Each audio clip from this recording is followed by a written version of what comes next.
ഉറപ്പിച്ചു പറയുന്നു, വല്ലാഹി നിങ്ങൾ രക്ഷപ്പെടൂല. മറ്റൊരാൾ നശിക്കുന്നതിന് വേണ്ടി ഇങ്ങനെയുള്ള മന്ത്രവാദങ്ങൾ ചെയ്ത് തകർക്കാൻ നോക്കുന്നവർ, നിങ്ങളുടെ ജീവിതവാ തകർക്കണേ.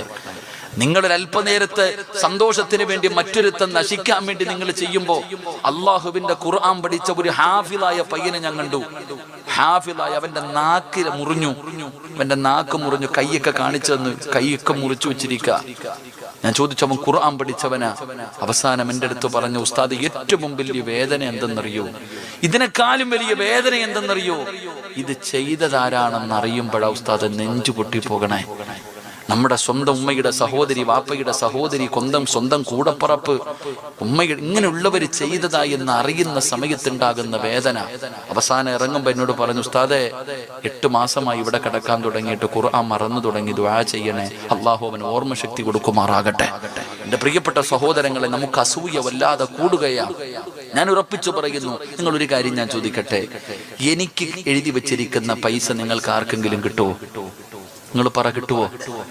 ഉറക്കെ പറ, കിട്ടുവോ? നിങ്ങൾക്ക് ആർക്കെങ്കിലും അള്ളാഹു എഴുതി വെച്ചിരിക്കുന്ന എനിക്ക് കിട്ടുവോ? കിട്ടൂല. പിന്നെന്തിനാ? എനിക്ക് അള്ളാഹു പത്തനാപുരത്ത് കിടക്കുന്ന എനിക്ക് അള്ളാഹു ഇന്ന് ഇവിടെ ഒരു വീട്ടിൽ റിസ്ക് എഴുതിയിട്ടുണ്ടായിരുന്നു. ആ റിസ്ക് തിന്നാൻ ഞാൻ ഇവിടെ വന്നില്ലേ? ഈ ലോകത്ത് എവിടെയൊക്കെ അള്ളാഹു എഴുതി വെച്ചിട്ടുണ്ടോ, ഞാൻ അത് അവിടെ പോയി തിന്നുക തന്നെ ചെയ്യും.